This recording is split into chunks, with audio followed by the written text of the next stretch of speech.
नमस्कार। हम लोग गीता और ज्ञानेश्वरी देख रहे हैं। आज गीता का बहुत इम्पोर्टेंट श्लोक है। 35वां श्लोक, 6वां अध्याय। श्री भगवान उवाच असंशय महाबाहो मनो दुर्निग्रहम चलम अभ्यासेन तु कौन्तेय वैराग्येण च गृह्यते। इसका मतलब है असंशय, बिना संशय के हे महाभाव अर्जुन, मन बहुत ही चंचल है, उसको हम लोग पकड़ नहीं सकते। दुर्निग्रह यानी इतना चंचल है कि पकड़ ही नहीं सकते उसको। अभ्यास से न तो कौन्तेय वैराग्येण च गृह्यते, लेकिन अभ्यास से, पढ़ाई से हे कौन्तेय, हे अर्जुन, कुंती के पुत्र, वैराग्येण च गृह्यते, कि वैराग्य से उसको हम लोग साध्य कर सकते, भगवत प्राप्ति के लिए मुड़ा के भगवान से एक रूप कर सकते हैं। ठीक है, ये श्री कृष्ण कह रहे हैं असंशय महाबाहो मनो दुर्निग्रहम चलम अभ्यासेन तु कौन्तेय वैराग्येण च गृह्यते। सो आप कह रहे हैं कि बहुत चंचल है, और फिर वो कभी यहाँ पे रहता है, कभी उधर जाता है, कभी बच्चा रहा तो खेलने को जाता है, बोलता है मन, फिर बड़े बूढ़े रहते बोलते हैं कि वो उसमें जाता है, उसमें जाता है, ऐसे जाता है, वैसे जाता है। कोई बूढ़ा रहता है, उसको बोलता है, उसको क्या क्या रहते उनके सारे, कि जिस फील्ड में रहता है वो सब अपने को अपने ऊपर वो थमा देते हैं। क्या होता है कि 50 साल के बाद तो दूसरों को ट्रेन करके अपने सारे जो जवाबदारी है तो धीरे धीरे लोगों के ऊपर दे देनी चाहिए। ठीक है कि नहीं? लेकिन नहीं, कुछ लोग जो रहते हैं पैसों को अपने हाथ में रखते हैं, कई लोग रहते हैं वो अपने अधिकार अपने हाथ में रखते हैं, कई लोग रहते हैं कि हर कोई मेरा ही सुनना चाहिए, ऐसे विविध प्रकार की चीज़ों में अटके हुए रहते हैं। और ऐसा नहीं कि बड़ों का ही ऐसा है, इवन छोटे बच्चों का भी ऐसा रहता है। कभी कभी होता है कि सब लोग मिल के सब चीज़ कंट्रोल करना चाहते हैं, उसमें फिर कोई शामिल होता है, कोई शामिल नहीं होता है। जो शामिल होता है दूसरों को सप्रेस करने लगता है। ऐसे बहुत सारे प्रकार के हमें अपने मन को हम लोगों ने क्या करके रख दिया है, उसको एक गोड़ी उत्पन्न किया यानी कि वही चीज़ें अच्छी लगेंगी ऐसा लगता है, और फिर वो क्या, तो हमें हमें आनंद होता है। तो उसके जगह श्री कृष्ण कह रहे हैं कि अभ्यास ऐसा कीजिए कि इन चीज़ों में हमें इंटरेस्ट आने के बजाय भगवान में इंटरेस्ट आना चाहिए। अभी अपना मार्ग इधर जा रहा है, किसी को खेल अच्छा लगता है, किसी को पावर अच्छा लगता है, किसी को ये अच्छा लगता है, वो लगता है। तो देखिए, जितना आवश्यक है उतना धन कमाने का, जितना आवश्यक है उतनी सारी चीज़ें ठीक है, नमक के समान रखने का। ठीक है, अपने अन्न में जितना नमक है उतना ही रखने का, उसके पीछे भागने का नहीं। बाकी पूरा मन इधर लाके भगवान से एक रूप करने का। ठीक है, तो मन ऐसा भाग रहा है तो उसको अभी यहाँ पे और दूसरे क्षण में वो अनंत आकाश गंगा है, अनंत विश्व के परे चला जाता है। तो उसको ऐसा पकड़ के लाने का, भगवान के पास रखने का। और वैराग्य, विरागी यानी भगवान, विरागी कुछ भी, विराग नहीं ऐसी कौन सी चीज़ है, वो भगवान ही है ना, भगवान से एक रूप करने का। फिर धीरे धीरे भगवान से एक रूप रहने की हमें आदत हो जाती है। फिर जैसे तुकाराम महाराज कहते हैं कि आपको भगवान मिलने के बाद, वो अवस्था में आने के बाद कैसे लगता है, तो मुझे अनंत आनंद तो मिल गया है, अनंत कोटि ब्रह्मांड नायक से मैं एक रूप हो गया, ऐसे मुझे लग रहा है। तो जहाँ पे अनंत आनंद है, तो वहाँ पे छोटे छोटे आनंद लेने में क्या, अरे उसके पीछे क्यों भागेगा? उसको बार बार उसी आनंद में आने की हमें आदत डालनी पड़ेगी। ठीक है, ऐसे श्री कृष्ण कह रहे हैं। ज्ञानेश्वर महाराज क्या कह रहे, तो कृष्ण म्हणती साचची बोलत हासे ते तैसेची या मनाचा कीळ चपळची स्वभाव होगा। इस मन का तो स्वभाव है भागने का, ये करने का, वो करने का, ये करो वो करो, इसलिए अच्छी चीजों में इसको लगा। पहिले वैराग्याचे नि आधारे जरी लाविले अभ्यासाचे मोहरे, तरी केतुलीने एके अवसरे स्थिरावेल। कि वैराग्य के आधार से यानी भगवान से एक रूप होने का, और उसी के आधार पे उसको उसी पढ़ाई में रखने का, अपना सारा मोहरा, अपनी सारी चीज़ें जो है इधर उधर जाने के बजाय एक जगह से सीधे मार्ग पे रखने का, भगवान से एक रूप होने का। इसी को पढ़ाई करते कहते हैं अभी। और यही पढ़ाई अगर जिंदगी भर की है तो हमारे सारे कार्य ज़्यादा अच्छे होने लगते हैं शांतता से। अभी अंग्रेजी में बताते समय एक उदाहरण दिया था कि एक लड़का था, जानबूझकर लड़के का उदाहरण दे रहा हूँ, कि वो हो गया मोटा, ठीक है। तो अभी क्या हो गया कि खेलने गया तो बच्चे खिला नहीं रहे थे, तो फिर व्यायाम कैसे करने का, एक्सरसाइज कैसे करने का, तो उसने फिर आइडिया निकाली कि हर रोज उसको पढ़ाई करनी। तो वो पैदल स्कूल में जाता था, पैदल आता था, ठीक है। बाद में थोड़ा आराम करके पढ़ाई करने का। तो पढ़ाई करते समय जानबूझकर एक कोने में ऐसे बैग रख दी, ठीक है। फिर पढ़ाई 5 सब्जेक्ट की करने की, विषयों की। तो भूगोल का पढ़ाई करने की, तो भूगोल का किताब लाने का, टेबल पे रखने का, पूरी बैग एक साथ नहीं लाने का, फिर वहाँ पे जाके रखने का, फिर गणित का लाने का, पढ़ाई करने का, वहाँ पे जाके फिर से रखने का, फिर ऐसे 5 सब्जेक्ट का जो पढ़ाई रहती है वो करने का, फिर करने का, ठीक है।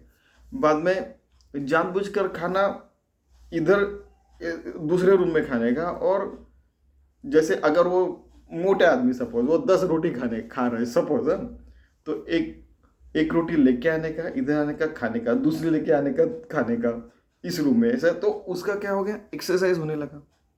बाद में धीरे धीरे उसका मोटापा कम हो गया। वैसे ही हमारे मन का जो है, जहाँ जाता है वो बुरी चीज़ें, वहाँ से उसको इधर लाने का, सीधे मार्ग पे रखने का। फिर से उधर जाता है, यहाँ पे लाने का, फिर से भगवान के मार्ग पे रखने का, भगवान से एक रूप होने का। देखिए यानी बच्चे भी समझदार हो सकते हैं बचपन में ही, अगर ये आदतें डाली तो। अभी आप कौन से एज में, उसमें कुछ फर्क नहीं पड़ता। आप लोग इस प्रयास में, हम लोग भगवान से एक रूप सतत रह सकते हैं। उसका मोहरा, मराठी में मोहरा है नहीं, शायद हिंदी में भी कहते हैं कि आपका मोहरा उधर जा रहा है तो उसको उठा के इधर लाओ और अपने भगवान के मार्ग पे रखो। तब धीरे धीरे क्या होता है, वो स्थिर हो जाता है मन, ठीक है। काजे या मनाचे एक निके, जे हे देखिले गोडीच्या ठायासोके, मोहनी अनुभव सुखची कौतिके दावित जायचे। इस मन का एक अच्छी बात यह है, आप मन को बुरा नहीं कह सकते। रामदास स्वामी तो मनाचे श्लोक 205 श्लोक लिखे हैं कि मन को ही समझा के बताते हैं। मन इधर उधर मत भाग, भगवान के पास रहे। भगवान के पास रहने यानी सन्यासी। मन फालतू चीज़ों में मत रहो, अच्छी जगह रहो। फकीरता हो गई। हर शब्द का मतलब देखिए आप। मन इधर उधर मत भाग, भगवान के प्रति समर्पित रहे, ब्रह्म ज्ञान आत्मज्ञान। मन इसमें से निकल जा, उसमें से निकल जा, मुक्ति। मन हरदम शुद्ध पवित्र हो, कैवल्य प्राप्ति। हर शब्द का अर्थ यही है, अभ्यास। यानी भगवान को समर्पित रहने का, एक रूप रहने का। वैराग्य, विरागी, जिसको राग नहीं, ऐसा कौन है, तो एक ही चीज है, भगवान। अब कोई भी शब्द लाए, उसका अर्थ ये एक ही निकलता है। गीता, कि भगवान से मुंह से निकली हुई जो पवित्र चीज है वो क्या हो सकती है, पवित्र चीज भगवान से के मुंह से निकली, वो पवित्र ही रहेगी ना, वो भगवान ही रहेगी ना, तो भगवान ही होगी। ज्ञानेश्वर महाराज से मुख से निकली हुई सारी चीजें, वो भगवान ही रहेगी, भगवती ही रहेगी। तो वो भगवान जो ये है। आप देखिए हर शब्द का अर्थ, आशीष यानी भगवान का आशीर्वाद आने क्या, भगवान खुद। आप देखिए हर शब्द का मतलब एक ही निकलता है। अभी कोई भी उठता है, अपनी शांत पट्टी बताता है कि इसका इस लैंग्वेज में ये मीनिंग है, केवल प्राप्ति अलग है और मुक्ति अलग है, आत्मज्ञान अलग है और ब्रह्म ज्ञान अलग है। उसके पीछे नहीं जाने का, जो ज्ञानेश्वर महाराज कह रहे उनके पीछे जाने का। कोई भी उठता है, कुछ भी करता है, उनके पीछे नहीं जाने का, जो यहाँ पे बताए वो करने का। ऐसे हमारे स्वामी जी भी कहते थे, ठीक है, ये उनके शब्द है।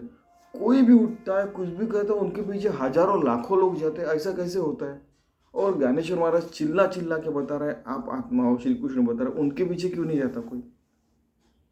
इसका मतलब है कि अपनी क्रियाएं, अपने बिजनेस, अपनी पढ़ाई, अपनी राजसत्ता, अपना ये सब कुछ है वो गलत मार्ग पे। पता नहीं वो लोगों को गलत मार्ग में रहने के बाद उनका आगे में क्या होता होगा, ये भी कहते थे स्वामी जी हमारे। ठीक है, और सच है वो। और वो फिर एग्जाम्पल भी देते थे, जैसे राम राजा हो गए, श्री कृष्ण हो गए, अच्छे मार्ग पे थे। बाद में कई उदाहरण देते थे, जनक ऋषि, यानी महाराज जनक। इवन आज भी अच्छे अच्छे लोग हैं, कई अमीर लोग हैं, वो अच्छे काम करते हैं। ठीक है, लेकिन ऐसे लोग रेयर हैं। तो उनके पास में मैंने कई बार बताया आपको कि स्वामी जी कहते थे कि ऐसा एक भी दिन नहीं गया, अमीर से अमीर, अरबपति से लेके जिसका कुछ भी पैसे नहीं, ऐसे लोगों की बीबियां आके रोती थी उनके पास में, दरवाजे में, वो दरवाजा बंद रहता था तो क्या क्या क्यों रो रही है? मेरे पतिदेव की वो खाने पीने की आदत नहीं जा रही, तो क्या करो? तो उसको उन्होंने उस प्रकार की गोली लगा दी कि खाने का पीने का है नहीं, अपेय पान अपेय अभक्ष्य भक्षण करने का, तो मैं क्या करूं? तो उनको उस प्रकार की आदत हो गई। और जितने ज़्यादा अमीर, उनके पास उतना पैसा और वो उतने सारे जो भी चीज़ खाना खा सकते हैं और जो भी पीना वो पी सकते थे। तो फिर और फिर बाद में पता कि प्रवचन सुनने का, वो अच्छी बातें सुनो तो वो सुनते नहीं थे। तो कई लोगों के पतिदेव तो सुधर गए, फिर वो इस मार्ग पे आने लगे। और क्या बताओ, फिर उनकी जिंदगी पलट गई। जो लोग वो पार्टियों में फेंकते थे, लिटरली फेंकते थे, ये सच बता रहा हूँ आपको, वो पैसे और वो पार्टी वाले पैसे वो अच्छी जगह दान करने लगे। जैसे कैंसर हॉस्पिटल को दिया, या तो फिर जैसे लंगर रहता है गुरुद्वारे में, वहाँ पे देने लगे। तो अच्छी आदतें लगाई, चाहे छोटे रहो बड़े रहो, तो अच्छी चीज़ों पे रहेगा तो धीरे धीरे वैराग्य आएगा और फिर धीरे धीरे हम भगवान से एक रूप हो जाएंगे। तो ऐसी अच्छी आदतें होने के बाद क्या होता है कि एक बार तुकाराम महाराज को पूछा कि आपको भगवान का नाम लेने के बाद इतना आनंद क्यों आता है? तो बोले कि आप देखिए, भगवान का नाम लेने के बाद मुझे अनंत आनंद मिलता है। कि आपको छोटी सी चीज़ खाने के बाद, मीठा खाने के बाद जो आनंद होता है वो तो बहुत छोटा आनंद हो गया। वैसे राम कहने के बाद, विट्ठल विट्ठल कहने के बाद मुझे भगवान से एक रूप होने के बाद जो आनंद मिलता है वो अनंत आनंद है। फिर वे भी कहते थे कि जैसे अपने उपनिषद में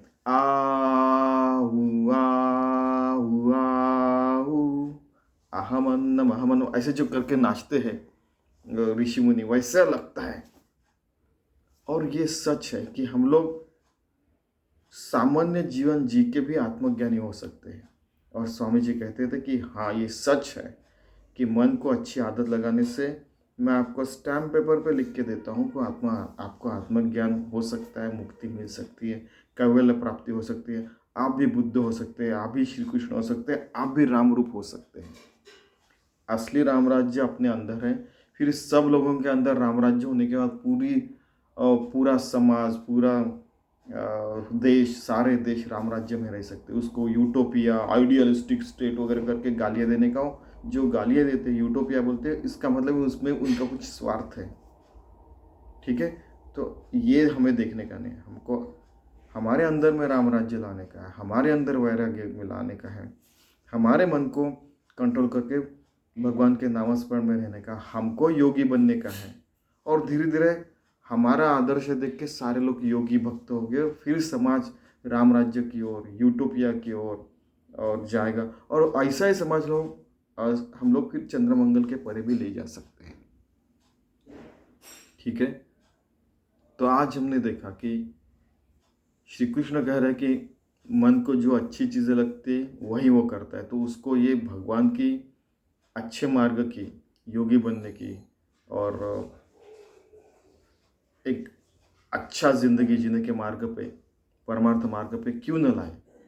उसकी आदत होगी तो हम अखंड आनंद में रह सकते हैं। ठीक है? तो हम ऐसे मार्ग पे चलने का प्रयास करें।